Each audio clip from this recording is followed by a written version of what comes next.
welcome back to the channel. I'm John Hartness. I'm the founder and publisher of Falstaff Books and the author of multiple series including Quincy Harker Demon Hunter, The Black Knight Chronicles, Bubba the Monster Hunter, and a bunch of other stuff, about 42 books in total. And today I want to talk to y'all about lies that writers tell themselves about their publishing career and maybe dispel a few of these. So if you're not this level of delusional yet, maybe you can keep from telling yourself this abject garbage. I'm being a little hyperbolic. It happens. But writers and artists of all stripe are, let's be honest, we're a delusional bunch. And sometimes it's really good to take a second and step back and look at some of the beliefs we hold and, is that really real? Is that true? So let's start with one of the big ones. All you have to do is get this, accomplish this thing, and then everything's smooth sailing. All you have to do is write a book, and then everything's gravy. Writing the book's the hard part. No. All you have to do is get an agent, and then everything's taken care of for you, because getting an agent's the hard part. No. All you have to do is get a book deal. Then everything is handled, because getting a book deal is so hard that everything else is going to be easy. No. There's not any one thing that you can do to guarantee success in this business. There's not anything that you can do to guarantee success in anything about your life. Oh, hey there. There is one thing you can do to guarantee more positive comments on your YouTube videos, and that is to get a big old fluffy kitty to come visit. That's pretty much a guarantee because, well, the internet is for cats. But there are a lot of things that you can do to advance your career. Yes, you do have to finish a book to have a career as a novelist. You probably want an agent if you want to be published by big New York presses.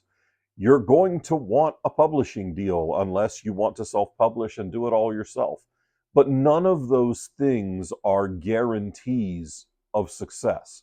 None of those things mean that the work is done. I have lots of friends who have lots of contracts and don't know if they're getting the next one. I have lots of books out there, and every time I publish one, I'm like, well, I hope this one sells, because there's no guarantees in any of this. So there is no silver bullet. There is no one great achievable thing that then it's all smooth sailing, because you're always going to keep moving the goalposts and the industry is always going to keep changing. And that leads me to my second lie that writers tell themselves about their careers, and that is that you don't have to stay current with what's going on in publishing. I don't care how successful you were 25 years ago. If you're not paying attention to what's doing well now and how people are building careers now, then it may very well come back and bite you in the ass. There are a few people who have careers that are big enough that they can just do what they want and doesn't matter. I can almost guarantee you that none of those people watch this YouTube channel, so therefore I can pretty much guarantee that you're not them. Stephen King can kind of do whatever he wants and he'll still make a nice, comfortable living off whatever he does. Suzanne Collins is pretty well set for life at this point. She can do whatever she wants. James Patterson can co-write with anybody he chooses and he'll be just fine. And you're none of those people. Yes, Gandalf? Gandalf has something to say. Oh, he says, "Stop. Why did you stop petting me?"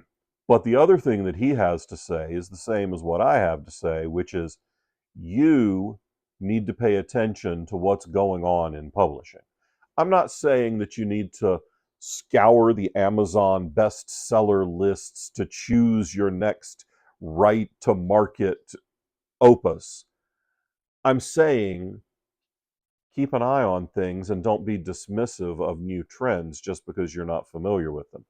Don't slag on Lit RPG just because you haven't read Dungeon Crawler Carl. And yeah, that's the Kickstarted limited edition Dungeon Crawler Carl that I just got a couple weeks ago. It's really gorgeous. Don't slag on romantasy just because you don't like kissy books. Don't completely ignore book talk because you are like me and are old and don't understand how TikTok works. You've got to pay attention to what's going on with other writers, your peers, and with readers. Otherwise, you'll eventually become irrelevant, and writers who are irrelevant don't sell very many books. I know there are great writers out there who never paid attention to anything in the world. And Emily Dickinson never made any money while she was alive, and J.D. Salinger is dead. So maybe those aren't the career paths you want to emulate. Maybe you want to stay current with events in publishing. Maybe you've got 75 books that are part of the Anthropic AI lawsuit. But if you're not paying attention to the industry, you're not going to know this. And you have to pay attention to your career. Keep track of your money. Keep track of what people owe you and whether or not they've paid you.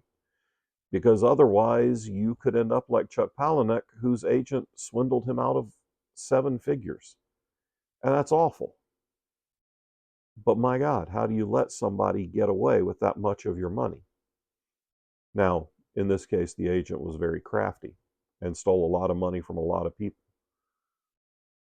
But if you're not paying attention, it can happen to you quick. So you have to stay in tune with what's happening in the industry, with what's happening in your genre and other genres, and you have to stay on top of your money. So another lie that people tell themselves is that they don't need an editor, that they can self-edit just fine. Or what I see with more successful writers is that they have become so successful that they know better than the editor what makes a good book. What I see is that when people hit a certain level of success, they think they don't need an editor anymore. And it may well be that they know how to write the book they want to write, but their editor may know how to help them make that book better. Prime examples of this are writers who have gotten such huge sales numbers and then their work becomes bloated or really saggy in the middle. And yeah, that might be the book you want to write, but is it the book anyone wants to read? So when you're starting out, you need an editor to teach you how to help you write a great story. After you're successful, you need an editor to rein you in and make sure that you are still writing great stories because you're too close to the work. And you're always going to be too close to the work unless you stick it in a drawer for years and forget what you've written in the meantime and come back to it with fresh eyes. And even then, it's still your work. You're still going to have those internal biases that an editor will help you evaluate and eliminate. This leads to books that go off the rails and series that crash because you spent too much time sniffing your own farts and thinking they were rose petals. And it happens. Another lie that people tell themselves, and this is probably as much wishful thinking as it is a lie, is that eventually you'll stop having to promote your work or that the publisher will do it all for you. I'm a publisher. I do my best to promote the books that we publish. But first off, we have over 350 titles in our line, and I can only promote so many books. 2, no one will ever sell your book better than you will. So if you think that there's ever going to be a moment where someone will promote your book more effectively than you, then you're admitting that you suck at promoting your book. And you should go back and watch the videos I've made on how to promote your book. But really, own your career. Own your work and how that work is presented to the public. You need to be evangelical about your books. Because if you're not excited to talk about your books, why should anybody else be excited to talk about them? Just because they're good?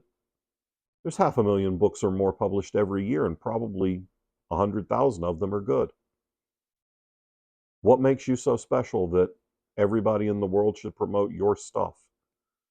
Yeah, your publisher has a vested interest in promoting your book and every other book they publish.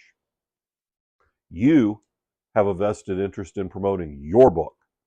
So if you want your book to be blowing up all over social media, you need to light the fuse on that. And you need to take ownership of your career and its trajectory so that no one can take it away from you. If you're relying on someone else's promotional efforts, then you're relying on someone else. And that's a recipe for disaster. So you're never going to get so big that you don't need to promote your own work. Okay, yeah. There are maybe 10 people who are big enough that they don't need to promote their own work. And we're back to Stephen King doesn't watch my YouTube videos, so I'm pretty sure you're not any of those people. If you ever become one of those people, congratulations, I'm proud of you. I'm thrilled for you. I, along with everyone else who's watching the video, will still be out here flogging our work and trying to promote our books, as well as everything else that we publish at Falstaff Books. Another lie that people tell themselves is that you deserve something. You don't. This industry don't know you shit. The world doesn't know you shit. I don't care how nice a person you are, or how hard you've worked, or how long you've struggled. The world doesn't owe you that. No one owes you success. If you want to be successful in this industry, you have to outwork everybody else. I've become friends over the years with Jonathan Mayberry, who is a very successful novelist, very successful editor, very successful short story writer. And he works incredibly hard every single week. That man is always writing, is always teaching, is always talking about his work and what's going on and keeping people updated and communicating with fans and working. Because he knows that this world doesn't owe him nothing. I'm doing this YouTube channel to try and help young writers and to promote my work, because this business doesn't owe me nothing. It doesn't owe you nothing either. And that ties into another lie that a lot of writers tell themselves. And that's, if you do all of the things, you'll be successful. If you write the best book you can write, if you go find a literary agent, if you get a publishing deal, and if you earn out your advance, that you're going to be successful. You can do every single thing right and still get dropped by your agent, get your next manuscript rejected by every publisher in the world, and find yourself at midlife with no career. It can happen. It happens to a lot of people. And it's through no fault of their own. But this world doesn't owe you success. And just because you've checked all of the career development boxes doesn't mean someone's going to walk in and hand you the keys to publishing success. You have to go get it. You have to work your ever-loving butt off. Do I love this gig? Absolutely. Is it easy? Good Lord, no. Nothing about this is easy. It's not easy to come up with ideas for videos. It's not easy to come up with outlines for books. It's not easy to write the books. None of it's easy. And it shouldn't be. I don't want it to be easy. Because anything that comes that easy, is it even really worth having? I like the fact that I work hard to get things. I like the fact that the writers I work with work hard on their craft, work hard on their promotion. You need to want it, and you need to do everything in your power to make it happen. Because the world doesn't owe you anything, and neither does this industry. So if you think that it does, or if you think that just because you've checked all the boxes, that you're going to automatically have a great career, then you're delusional. Because all you can do is work hard and make the best product you can make. You can't control the randomness of any website's algorithm. You can't control the random luck that's going to make your book break out of the mid list and become a huge hit. You can't control that. All you can do is write a great book. But one of the other lies that a lot of unpublished and underpublished writers tell themselves is that it's impossible. And that's the biggest lie of all. Nothing about this is easy, but nothing about this is impossible either. It's hard, but it's not complicated. You have to measure your success your way. If someone outside the industry doesn't think you're successful, who cares? If someone else in the industry doesn't think you're successful, who cares? You are the arbiter of your success. If success to you means you have one book on your shelf with your name on the spine, then rock on. If success to you means your book is on the shelf in a Barnes and Noble in a town that you've never been to, achieve that, rock on. If success to you is a New York Times bestseller list slot, go for it, rock on. But only you get to decide what success is. And if I can support my family off of my writing for a decade and counting, you can too. I try to write good books, I try to tell entertaining stories, and I try to make as many people aware of them as possible. That's it. That's all I do for a living. My measure of success is, can I feed my family and keep a roof over our heads? Would I like to be on the New York Times list? Yes, it would be nice. Is it something I'm actively working towards? No, it's not. My job is to write the best book I can and try to provide for my family. That's the gig. You decide what your job is as a writer.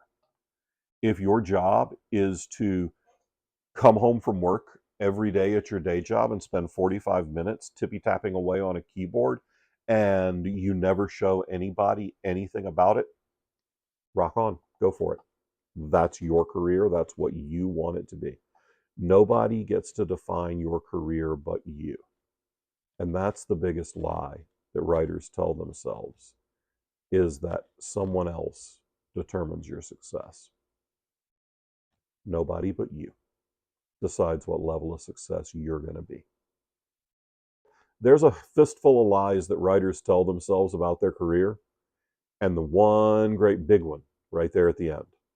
So go look in the mirror and analyze your career and your goals for your career, and leave me a note in the comments about how you are going to go honestly achieve your goals. And I'll see you back here next time. Bye. Hey, gang, before you go, and right after you have clicked that like and subscribe button and left me a comment about your honest self appraisal of your writing career, I want to give a quick shout out to our members on the channel.